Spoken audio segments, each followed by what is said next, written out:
For me, I make it very simple for myself. Like, what does a catalytic converter do? It takes harmful gas and converts it into harmless gas. It cleans up the emission from the vehicle. Yes. And California has some very strict emission rules.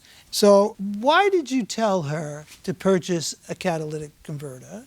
I believe I told her the catalytic converter from the dealer was $871, and you could go online and get one cheaper. Did you give her any other advice as to what kind of catalytic converter to buy? You didn't give her any advice. And so she bought that one. Yes. Did it work? At the time, it looked like it was working just fine. And after he did that, did you drive the car out of the premises? Yes. But 2 days after they had installed the first one, my car overheated, and that's why I brought it back. All right, you brought it back for the purpose of overheating. What was the diagnosis then? Water pump was leaking and the head gasket got blown. And you fixed that? Yes. You drove away again? I didn't even leave. I pulled out of the driveway, noticed all of these noises, pulled right back And did a into the mechanic driveway. examine it again? I examined it. And what did you find? The plastic cover that goes above the engine, my mechanic had broke it and set it in place. And that was the only thing that was Yes. And I told her then, no problem, I'll buy one at Chevy, stop by, I'll put it on. No, I asked him what the noise was also, and he said that you have an exhaust leak. We'll fix that when you get a better or a new, not defective catalytic converter. Is that true? I don't have no recollection of that. Well, the car wasn't fixed then. The car ran good when it left. Well, ran good is a subjective kind of thing. Well, So now she brings it to another mechanic. But here's the problem that I have with your mechanic's opinion, because you state the opinion here in your complaint in layman's terms, and it doesn't match the opinion here that I have under Exhibit F. And the technician comments are, aftermarket catalytic converter not working properly. Suggests replacement of converter and oxygen sensors.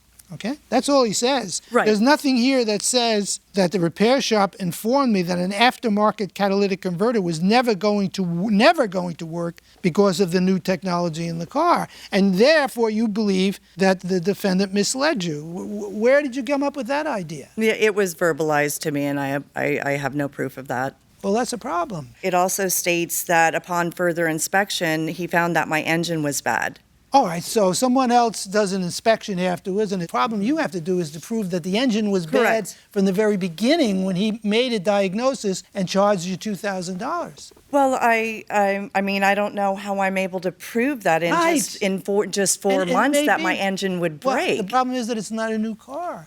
Correct. The question for us is a question of causality, and what evidence do you have that the defendant deliberately misled you, negligent in diagnosing the problem with your car? These are things that are very difficult for you, a layperson, to prove. Right. All right, I have no further questions. Okay, then we are going to excuse the three of you while we deliberate in this matter. So I think that in a lot of respects, we've all been where she is. She's disappointed in a service. She can't quite pinpoint why. I think she wants to express more broadly the fact of her frustration with what she believes is inadequate work. But I'm not able to pinpoint anything that he did that was wrong beyond her supposition. She bought the equipment. Correct. I don't mean to interrupt, but Please. do you think it was appropriate for the mechanic to tell her to go buy the part and then he would put it in? I mean, isn't that what the mechanic should do? I don't see any real problem with the mechanic telling you to do that. Or she could have just as easily said to him, what is it that I need to look for? I mean, she bought the right piece. There's no doubt that's the right piece. I just don't think she established any elements of causality or liability. I would dismiss. And I like his explanation for things. I mean, he never got riled. He seemed to be extremely knowledgeable. And when he was at fault, he compensated her for it by doing things at no charge. I think that we need to dismiss. I know she's going to feel badly about it, but she didn't meet her burden. Yeah, I have to agree. She was unable to establish that he either deliberately or that he was negligent in misdiagnosing what was wrong with the car in the first place. And personally, I'm glad you're the one giving the verdict. Are we unanimous?